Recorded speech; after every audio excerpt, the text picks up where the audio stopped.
Биеийн тамир спортын цогцлборын төвжээ нам гүм байдаггүй. Ойрын өдрүүдэд бүрж их шуугантай байх нэ. Учир нь 6 дугаар сарын 26-нд Baikal Open олон улсын чөлөөт бүхийн тэмцээн эхэлнэ. Дэлхийн 15 улс, Оросын холбооны улсын 16 бүс нутгаас ирсэн 200 тамирчин дасгалжуулагчид шагналын тавцанд гарах эрх болон нийт 3.5 сая рублийн шагналын төлөө өрсөлдөх юм а. Гэхдээ тамирчдад зориулсан бэлэг үүгээр дуусахгүй. Энэ тэмцээний ач холбогдол нь төрүүлсэн бүх Оросын холбооны улсын аварга шалгаруулах тэмцээнд оролцох эрх авдагт оршиж байгаа юм а. Мөн бүх шаардлагыг хангасан аваргууд олон улсын хэмжээний спортын мастер цол хүртэх боломжтой. Ялагчдад амжилтынхаа алдар гавьянд тайвширч суух зав гарахгүй. Учир нь тэднийг Оросын холбооны улсын аварга шалгаруулах тэмцээн, улирлын үндэсний томоохон гараанууд болон Иван Яригины цом олон улсын тэмцээн тус тус хүлээж байна. Энэтэй холбоотойгоор тэмцээний уламжлалт хугацаагч өөрчилжээ. Онцлог хэлэхэд энэ жил Baikal Open уламжлал ёсоор хавар биш, харин 6 дугаар сарын сүүлээр зохион байгуулагдаж байна. Энэ 7 дугаар сард болох Оросын холбооны улсын аварга шалгаруулах тэмцээнд манай эрэгтэй тамирчдыг бэлтгэх чухал шат болж байгаа юм а. Бурятийн шигшээ багийг 50 орчим тамирчин төлөөлөн оролцсон. Харин энэ жил эмэгтэй бүгчүүд тэмцээнд оролцохгүй. Гэсэн ч хөтөлбөр тун сонирхолтой хэвээр байна. Албан ёсны тэмцээнд дууссан ч барилдаан үргэлжилнэ. Хамгийн сонирхолтой нь Baikal Open-ийн шагнал гардуулах ёслын дараа PVL лигийн 2 халз барилдаан болно. Нэг нь 70 кг, нөгөө нь 74 кг-ийн жинд явагдана. 74 кг-ийн жинд манай шигшээ багийн тэргүүлэгч тамирчин Евгений Жербаев барилдах юм а.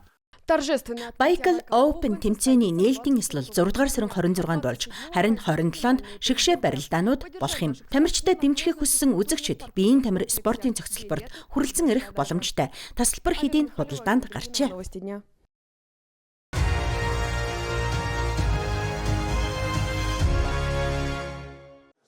Брэдийн хөдөө аж ахуйн акцент Сэлэнгийн дүүргийн нэгэн залуугийн үүсгэн байгуулсан бизнес хөгжиж байна. Альберт дөнгөж 20 настайч аль хэдийн бизнес эрхлэгч болжээ. Их сургуульд элсэгтэй тэрэнд сурах хүсэл, сонирхол бараг байгаагүй. 2 дугаар дамжаанд орсноор амьдрал нь оронгороо өөрчлөгдсөн байна. Намайг шинжлэх ухааны удирдагч маань анзаарч надад боломж байгааг олж харсан юм а.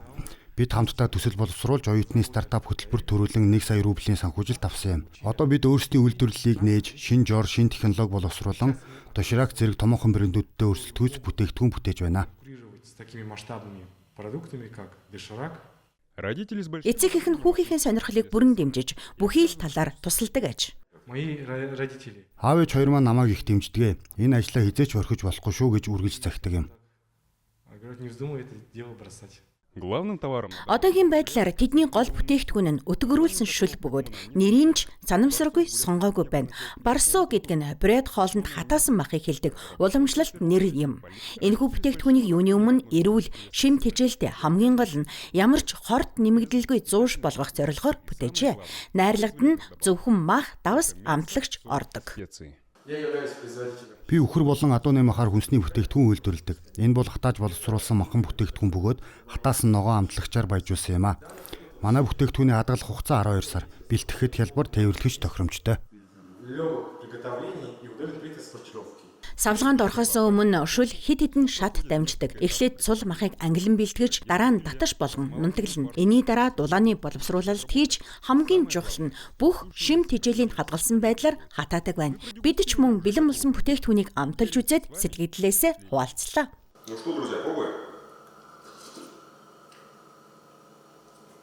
Үнэхээр амттай юм а. Амт нь баялаг. Махны амт маш дод мэдрэгдэж байна. Амтлагчийн үнээр амт ч маш сайн ялгарч байна. Альбертийн цаашдын зорилго нь бүтээгдэхүүнээ улам сайжруулах, найрлагыг нь улам баяжуулах, үйлдвэрлэлийн хэмжээгээ тэлэх явдал юм. Борсоо шүлийг өнөөдөр хотын зарим дэлгүүрийн лангуунаас аль хэдийн олж болох болжээ.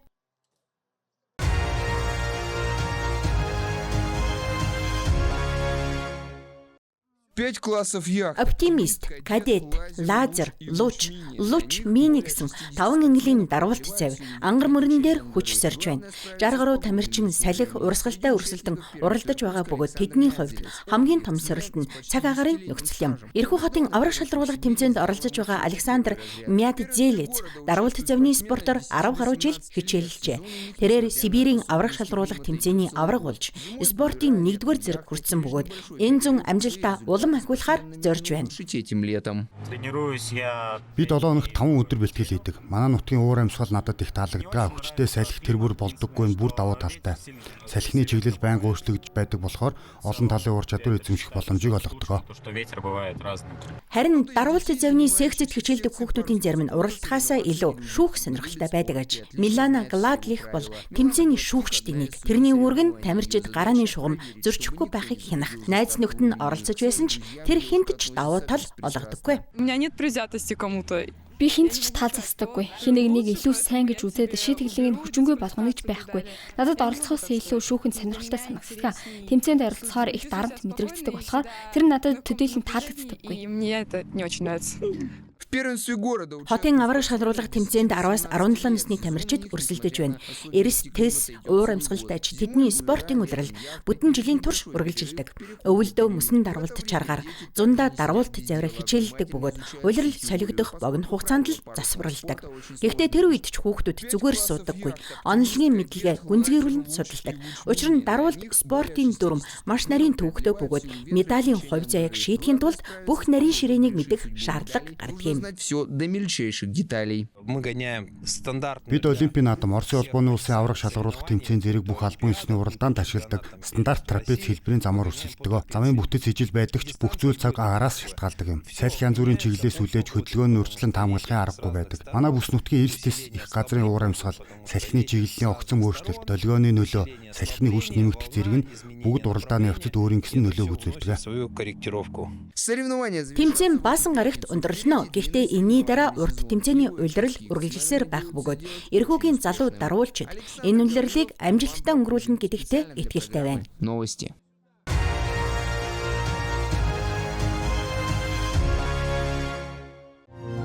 Привет.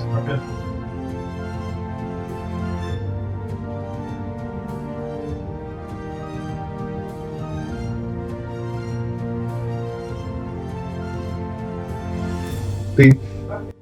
Даниил Голованов. Даниил Голованов, Глеб Кожевников нар нэгэнгийн найзууд бөгөөд 3 жилийн турш техно хүрээлэнд хамтдаа хичээлж байна. Залуу зохион бүтээгчид хоёулаа сонсголын бэрхшээлтэй хүмүүстэй харилцаж байсан туршлагатай учраас энэ төслийн санаа төржээ. Төслийг хэрэгжүүлэхэд нийтдээ хагас жил орчим хугацаа зарцуулсан байна. Тэдэнд бэрхшээл тэр дундаа санхүүгийн хүндрэлүүд тулгарсан ч Даниил Глеб хоёр даван туулж чаджээ.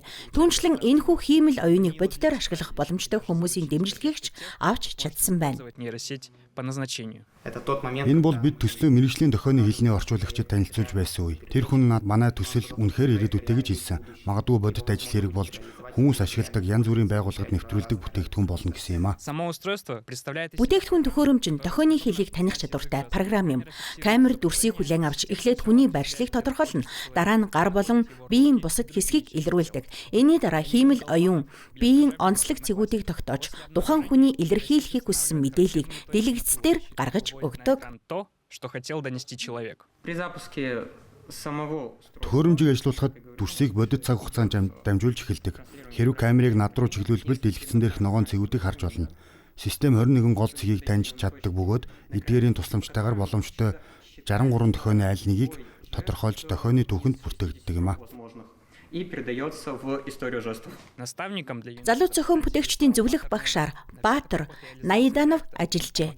Тэрээр төслийн бүх шатанд туслаж чиглүүлсний дотор бүтээлч бизнес эрхлэгчдэд зориулсан бичил тэтгэлгийн уралдаанд оролцоход нь ч дэмжлэг үзүүлсэн байна. Саяхан болсон Миний бизнес Экспо 2026 форумын үеэр хүүгүүд үнэмлэхгүй ялалт байгуулж төслөө хөгжүүлэх 100 мянган рублийн санхүүжилт авч чадсан юм. Они отличаются от обычных детей. Тэд бусад хүүхдүүдээс нэг зүйлээрээ ялгардаг. Хичээлээ тараад найзуудтайгаа зугаалж хийсдэггүй. Харин төслөө үргэлжлүүлэн хөгжүүлдэг юм. Гэрийн бие даасан ажил нь төслийн хөгжилд маш их нөлөөтэй. Бид 7 хоногт 2-3 удаа л хичээлдэг. Зөвхөн тэр хэмжээнд ийм үр дүнд хүрэх боломжгүй юм а. планах друзей довести Найзуудын цаашдын зорилго бол системээ улам боловсронгуй болгож, зуны төгсгөл гэхэд бүрэн ашиглалтад оруулах явдал юм. Тухайлбал ийм төхөөрөмжийг төрийн үйлчилгээний нэгдсэн төвүүдэд суйрлуулснаар сонсголын бэрхшээлтэй өөр байгалийн хязгаарын иргэд төрийн үйлчилгээг илүү хялбар авч чадна гэж үзэж байна. Харин авсан 100 мянган рублийн тэтгэлгээ сургуулийн сурагчид шин санаа, шин төслүүдэд хэрэгжүүлэхэд зарцуулахаар төлөвлөжээ.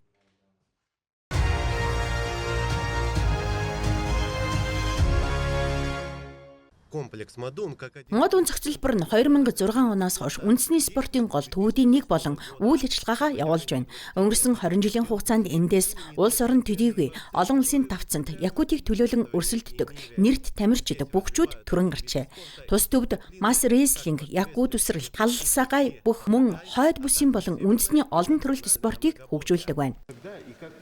2019 оноос энд миний нэг найз байдаг юм а. Бид бүгд найрамдах улсын авраг шалгаруулах тэмцээн болон Берген наадамд оролцож байсан юм. Өчигдөр Владимировка тосгонд болсон Исиахан тэмцээнд оролцоод 1-р байр эзэлсэн. Тус төвд бага наснаас Ахмад үе хүртэл нийт 1000 гаруй хүн хичээлдэг бөгөөд энэ тоо жил ирэх тусам өсөн нэмэгдэж байна. Мөн энд үндэсний олон төрөлт спортын авраг шалгаруулах тэмцээн, хавсангаан барилдан, Якутын ширээний уламжлалт тоглоомын тэмцээн зэрэг олон үйл ажиллагаа тогтмол зохион байгуулагддаг. Хойд бүсийн олон төрөлт спортоор хичээлэх сайхан байдаг. Олон зүйл сурч мэднэ, тэмцээн ч их болдог. Манай багш нар маш сайн ууралдаггүй, сайхан сэтгэлтэй хүмүүс байдаг. Алдаа гаргахад маань тайлбарлаж өгдөг, хамтдаа засдаг. Энтхийн хүүхдүүд ч найрсаг ээлдэг идэвхтэй. Тамирчдыг бэлтгэхэд дасгалжуулагчдын үүрэг маш чухал. Тус төвд үндэсний спортын 7 төрлөөр нийт 30 орчим дасгалжуулагч ажилладаг байна. Та бүхний харж байгаачлан сайхан манежтэй шүү. Энэ бол Якут үсрэлтийн зориултын манеж. Тэнд илсэн дээрх үсрэх нэг хэсэг бий. Нөхцөл боломж сайн штанг, гэрч бий. Би яг 50 хүүхэдтэй ажилладаг юм. Бусад айл хэдийн спортын 20 дугаар болон 1-р зэрэг хамгаалсан. Ялангуяа 2013-аас 14 онд төрсэн хүүхдүүд маань маш сайн амжилт үзүүлж байна. 2007 оны 9-р сараас эхлэн Якутын уламжлалт ширээний тоглоом болох Хабилик, мас рестлинг болон хавсагай бүхийг биеийн тамирын хичээлийн хөтөлбөрт оруулахаар төлөвлөжээ. Энтэй холбоотойгоор 2006 оны намраас 6 сургуулийг хамарсан туршилтын төсөл эхлэх бөгөөд үр дүнг нь үндэслэн сургалт арга зүйн зөвлөл нэгдсэн стандартыг батлах юм.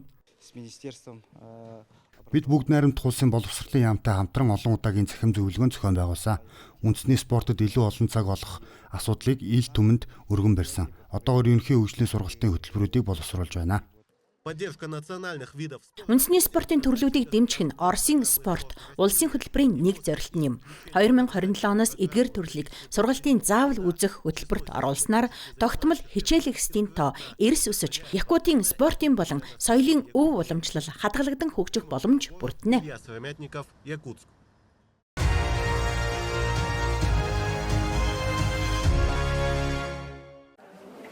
Удаан хугацааны аяллаасаа буцаж ирсэн эмч Сяо Юй их газартаа ажлаа үргэлжлүүлж байна. Энэ өвчтний эмчилгээг тэрний хөлөг онгоц Шанхай хотод зангууга буулгасан үед эхлүүлжээ. Харин одоо Молдавийн дайчныг Шанхай дахь Чанхай эмнэлэгт шилжүүлэн эмчилж байна. Би тэдэнд итгэдэг. Учир нь өмнө нь ийм төрлийн хагалгааг хийж байсан гэж хэлсэн юм. Тиймээс би тэдэнд итгэж байна. Бид танд тусалж байгаадаа баяртай байна. Зүгээрээ.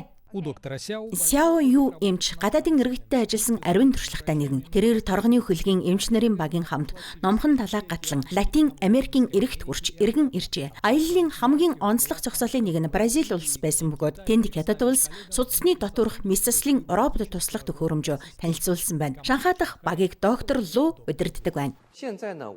Бид өндөр наривчлалтай ухаалаг баг үсвэлэгтэй Мисцлийн эрен үед орж байна. Энэ эмчилгээний амжилтын түвшинг улам нэмэгдүүлэх зорилготой юм а. Ийм туршлага технологи дэлхийд даяар түгээж байгаа нь энэ салбарт Хятад улс тэргүүлэгч байр суурь эзэлж байгааг харуулж байна. Лу эмчийн хэлснээр Сяо Ю бол багийн гол гишүүдийн нэг. Тэрээр шинэлэг санааг бодит ажил болгож Хятадын дэвшилтэт технологиг дэлхийн түвшинд хүргэж байна. Манай робот албан ёсоор ашиглалтад орсны дараа луу эмч заавал тухайн газар дээр нь байлгах шаардлагагүй болно. 5G сүлжээ ашиглан луу эмч Хятадаас Бразил дахь өвчтнүүдэд хүртэл мисцасал хийх боломжтой. Энэ бол асар том дэвшил. Эв нэгдэл 2026 хүмүүнлэгийн аялал өнгөрсөн 9-р сард эхэлжээ. Торгоны хөлөг Хятадын зүүн өмнөд эргийн Цзяожоу хотоос аяллаа эхлүүлжээ. 234 хоногийн турш Сяо Ю эмч зөвхөн эмнэлгийн тусламж үзүүлж, туршлага хуваалцаа зогсохгүй өдрийн тэмдэглэл хөдөлжээ. Өнөө шөнө би өмнөд одны одыг харлаа. Хэдхэн хоногийн дараа харахгүй болох нь. Тиймээс би газрын зураг зурсан юм а. Энэ бүхэн хүүхдүүдтэй зориулж байгаа юм. Би гэртээ харж очиод хаагуур явсан, ямар улс орнуудаар аялсан. Миний замнал ямар байсныг тэдэнд ярьж өгөхийг хүссэн юм. Сяо Ю нийтдээ 36 мянган далайн бээр зам туулжээ. Тэрээр хүүхдүүдтэйгээ хагас жил гаруй хугацаанд уулзаагүй байна. Гэхдээ их хүний туулсан энэ туршлага хойч үедээ үнэт өв болон үлдэх нь гарцаагүй. Би их орноо өөр өнцгөөс харлаа. Их оронч үзэл надад бодитоор мэдрэгддэг зүйл болсон. Энэ мэдрэмжээ би хүүхдүүдтэй өвлүүлэн үлдээж чадна. Шанхайд иргэн ирснийхээ дараа Сяо Ю эмч өдөр тутмын ажилдаа иргэн оржээ. Хаяа хатгаж өгдөд байгаа юм а. Ингэж тарахаар яаж вэ? Гайгүй болж байна уу? Тийм шүү, баг зэрэг тусуулж байна шүү. Бид үе үеийн хүмүүс өөр гэсэн үүрэг хариуцлагатай байдгийг ойлгосон. Эв нэгдэл хөтөлбөрийн зорилго бол хүн төрөлхтний хувь заяаны нэгдмэл хамтын нийгэмлэгийн үзэл санааг бодит ажил болгох явдал юм. Энэ нь бидний хүссэн хүлээсэн хариуцлагыг илэрхийлж байна. Эта миссия стала Энэхүү аялал нь дарааллынхаа 11 дэх хүмүүнлэгийн ажиллагаа болсон бөгөөд торгоны хөлөг онгоцоор хэрэгжсэн анхны аялал байлаа. Энэ бол хүмүүсийг аврах, эмнэлгийн тусламж хүргэх зорилттой шинэ үеийн орчин үеийн хөлөг бөгөөд далай тэнгис алс холын зайг үл харгалзан хүмүүнлэгийн тусламжийг хүргэхээр бүтээгдсэн юм.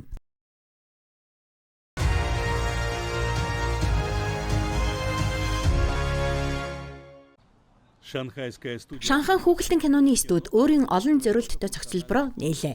Энэхүү цогцлборт албан ёсны дэлгүүр, үзэсгэлэнгийн танхим, кафе, кино зал багтжээ. Студи нь Хятадын алдарт анимашн урлаг болон Гоманийн сонгодог дөрүүдэд шинэ амьдрал бэлэглэж байна. Нэгэн цагт бүх нийтийн хайртай байсан хүүхэлдэйн киноны бааtruуд өнгөрсөн үеийн дурсамжит дөрүүдийг орчин үеийн өнгө аясаар дахин бүтээж, залуу үеийн үзэгчдийг татаж байна. Миний хамгийн дуртай кино бол Нэчиа. Олон нийтийн сүлжээнээс энэ студийн дэлхийн анхны албан ёсныг тэргүүлэх дэлгүүр нэгдсэн тухай мэдээд энэ дэрж кинотой холбоотой бараа бүтээгдэхүүн худалдаж авлаа. Бүх зүйл нь хөөрхөн, сайхан зохион байгуулалттай байна. Худалдан авалт хийхгүй байж үнэхээр чадсангүй. эти персонажи лучшие воспоминания. Эдгээр дөрүүд бол бидний хүүхэд насны хамгийн сайхан дурсамжууд. Жишээ нь Хулуу ахын дүү Сармагчны хаан зэрэг юм а. Миний зогсож байгаа энэ газар бол эдгээр дөрүүд бодитоор амьсан анхны орон зай гэж хэлж болно. Энд сэдвчилсэн ундаа санал болгож хүүхэлдэйн кино бүтээх явцад зураачдын зурсан хуур бүтээлүүдийг дэлгүү үзүүлдэг. Над шиг шүтэн бишрэгчтэй хувьд энд байх нь үнэхэр сэтгэл хөдлөм диваажин байна. Невероятно волнующе находиться здесь. Хайртай түүхүүдийг нь ийхүү дахин амьлуулж байгаа нь Хятадын кино урлагийн өлгийн нутаг хэмээн нэрлэгддэг Шанхай хотын хөгжлийн стратегийн нэг хэсэг юм. Энэхүү хандлага нь тайзнаас дэлгэц рүү шилжиж, дэлхийд алдартай театрын бүтээлүүдийг кино театруудад толилуулан үзэгчдэд илүү гүн мэдрэмж төрүүлэх боломж олгож байна. Ингэснээр үзэгчид зөвхөн дурсгалын бараа бүтээгдэхүүнээс гадна нийтлэг сонирхол, хамтын мэдрэмжээрээ нэгддэг хэрэглээний шин соёл бүрэлдэж байна. Би амьд тоглолтын аялын тоглолтын тасалбарч авсан. Энэ кино үзүүрийн тасалбарч авсан. Тэр ч байтугай өөрөө дурсгалын бүтээгдэхүүн зохион бүтээдэг Juice Шанхай Центрик театрын цуглуулгын тасалбарууд их гоё байдаг. Гэхдээ би ажилласаа яаран гарсан болохоор харамсалтай амжиж авч чадаагүй. Гэсэн ч албан ёсны тасалбарын цомог, тамганы дэвтэр, энэ соронзон наалтыг худалдаж авсан. Эдгээр нь миний хувьд маш үнцэнтэй дурсгалууд юм.